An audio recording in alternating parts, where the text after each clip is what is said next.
Bismillahirrahmanirrahim. Assalamualaikum warahmatullahi wabarakatuh. Alhamdulillahirabbil alamin wassalatu wassalamu ala sayyidina Muhammadin wa ala alihi wa sahbihi wasallam wa ba'du. Kaifa halukum ayyuhat tulab? Atamanna lakum as-sihhah wal afiyah. Bagaimana kabar kalian semuanya? Semoga senantiasa dan selalu dalam keadaan sehat wal afiat. Amin. Oke, hari ini kita akan melanjutkan pembahasan materi PAI kelas 10 dengan tema meneladani perjuangan dakwah Rasulullah SAW di Madinah. Kita akan membagi tema ini menjadi 3 sub tema. Yang pertama adalah memahami makna perjuangan dakwah Rasulullah di Madinah. Yang kedua, menganalisis faktor-faktor keberhasilan dakwah di Madinah. Dan yang ketiga, menunjukkan sikap ukhuwah atau persaudaraan dalam kehidupan. Dakwah Rasulullah SAW itu dibagi menjadi 2 periode. Yang pertama, periode dakwah di Makkah. Ayat Al-Quran pertama kali diturunkan di Makkah. Nabi Sallallahu Alaihi Wasallam diangkat menjadi Nabi dan Rasul di Makkah. Oleh karena itu, medan dakwah Rasulullah Sallallahu Alaihi Wasallam yang pertama adalah di kota Makkah. Beliau memulai dakwahnya dengan cara sembunyi-sembunyi, yaitu kepada karib kerabat, sanak saudara, keluarga dan sahabat-sahabatnya. Sampai pada akhirnya banyak yang memeluk Islam, dan di sanalah beliau dan para sahabatnya memulai dakwah dengan cara terang-terangan.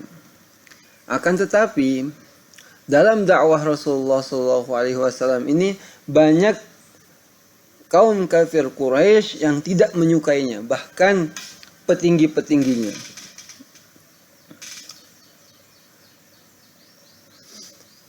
Karena petinggi-petinggi kafir Quraisy tidak menyukai dakwahnya Rasulullah, jadi umat Islam pada saat itu banyak mendapatkan hinaan, cacian, bahkan siksaan yang sangat berat.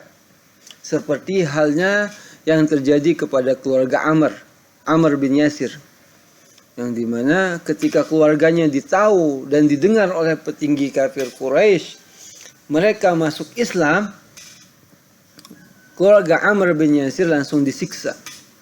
Orang tuanya disalib di tengah padang pasir. Amr bin Yasir sendiri ditindih dengan batu besar sambil dihadapkan kepada orang tuanya yang sedang disiksa. Sampai pada akhirnya petinggi kafir Quraisy pada saat itu bertanya kepada keluarga Amr, apakah kalian mengakui Lata, Uzza, Manat, yaitu Tuhan-Tuhannya para kafir Quraisy, sebagai Tuhan kalian? Dengan tegas keluarga Amr menjawab, tidak, Tuhan kami adalah Allah yang Maha Esa. Mendengar jawaban dari keluarga Amr, petinggi kaum kafir Quraisy marah sehingga langsung membunuh keluarga Amr pada saat itu. Melihat dan mendengar kejadian ini, yaitu banyaknya siksaan dan hinaan dari kaum kafir pada saat itu, Rasulullah memerintahkan sahabatnya dan umat Islam pada saat itu untuk hijrah ke Yathrib, atau yang kita kenal dengan Madinah Al-Munawwarah saat ini. Para sahabat dan umat Islam pada saat itu berangkat hijrah ke Yathrib terlebih dahulu. Setelah beberapa waktu kemudian barulah Nabi Muhammad dan sahabatnya, yaitu Sayyidina Abu Bakar, menyusul hijrah ke Madinah. Di Madinah, umat Islam khususnya baginda Rasulullah SAW disambut dengan hangat oleh penduduk Madinah pada saat itu.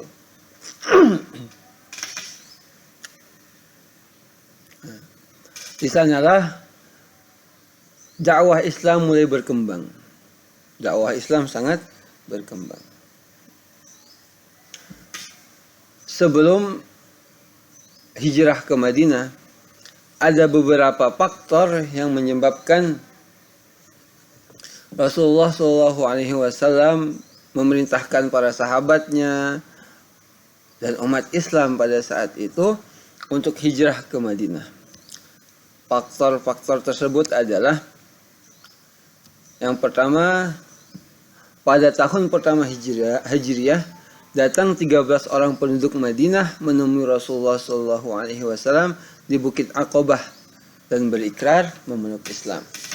Jadi pada tahun-tahun pertama dakwah Islam, datang 13 orang dari Madinah untuk berikrar kepada Rasulullah SAW, mengakui, bersyahadat bahwa mereka masuk Islam.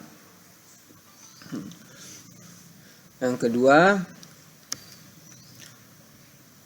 setelah 13 orang datanglah kemudian 73 orang dari Madinah, yaitu yang terdiri dari kaum Aus dan Khazraj, yang awalnya berniat melakukan ibadah haji, tapi kemudian menemui Rasulullah SAW dan mengajak beliau hijrah ke Madinah. Nah, karena di Madinah sudah ada yang siap menampung para sahabat dan umat Islam pada saat itu, di sanalah Rasulullah memerintahkan untuk hijrah ke Madinah. Selain dua hal yang tadi juga, di Makkah orang-orang kafir Quraisy mulai memboikot atau memblokade perdagangan dan bisnis terhadap pendukung Nabi Muhammad SAW.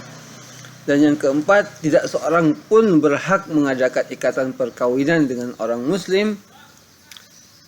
Dan yang kelima, melarang bergaul dengan kaum Muslim. Dan yang keenam, musuh Nabi Muhammad SAW harus didukung dalam keadaan bagaimanapun. Inilah beberapa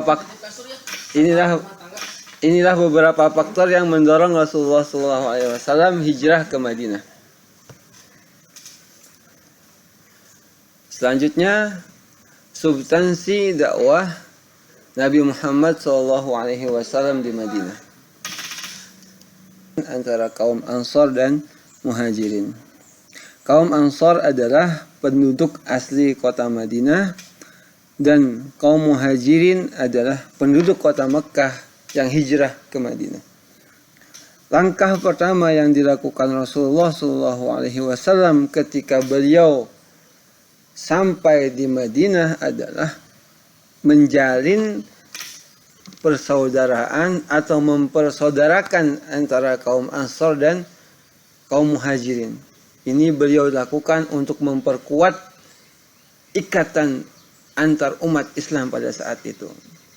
Seperti halnya beliau mempersaudarakan antara Sayyidina Abu Bakar dengan Kharijah ibnu Zuhair, Ja'far, Abi Thalib dengan Muaz bin Jabal, dan lain sebagainya.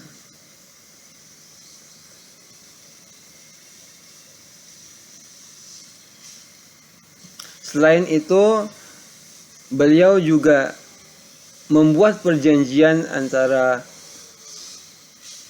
umat Islam dengan kaum Yahudi Madinah pada saat itu. Bunyi perjanjiannya adalah kaum Yahudi hidup damai bersama dengan kaum muslimin. Kedua belah pihak bebas memeluk dan menjalankan agamanya masing-masing. Yang ketiga, kaum muslimin dan kaum Yahudi wajib tolong-menolong dalam melawan siapa saja yang memerangi mereka. Yang keempat, orang-orang Yahudi memikul tanggung jawab belanja mereka sendiri, dan sebaliknya kaum muslimin juga memikul belanja mereka sendiri. Yang kelima, kaum Yahudi dan kaum muslimin wajib saling menasehati dan tolong-menolong dalam mengerjakan kebajikan dan keutamaan. Yang keenam, kota Madinah adalah kota suci yang wajib dijaga dan dihormati oleh mereka yang terikat dengan perjanjian itu. Yang ketujuh, kalau terjadi perselisihan di antara kaum Yahudi dan kaum Muslimin yang dikhawatirkan akan mengakibatkan hal-hal yang tidak diinginkan, urusan itu hendaklah diserahkan kepada Allah dan Rasul-Nya. Yang terakhir, siapa saja yang tinggal di dalam ataupun di luar kota Madinah wajib dilindungi keamanan dirinya kecuali orang zalim dan bersalah, sebab Allah Subhanahu wa taala menjadi pelindung bagi orang-orang yang baik dan berbakti. Ini perjanjian yang dibuat oleh Rasulullah dengan orang Yahudi, yang berdampak nanti ke depannya akan memberikan ketentraman antara umat Islam dan penduduk kota Madinah pada saat itu. Substansi yang kedua adalah membentuk masyarakat yang berlandaskan Islam. Beliau seperti dalam perjanjian di awal tadi, beliau memberikan kebebasan beragama terhadap penduduk kota Madinah, tidak ada paksaan di dalamnya. Yang kedua, beliau mulai menetapkan syariat salat, zakat, puasa, dan azan. Yang awalnya tanpa ada panggilan ketika sudah waktu salat, umat Islam pada saat itu langsung berkumpul untuk melaksanakan salat. Sampai kemudian sahabat mengusulkan, bagaimana kalau kita menabuh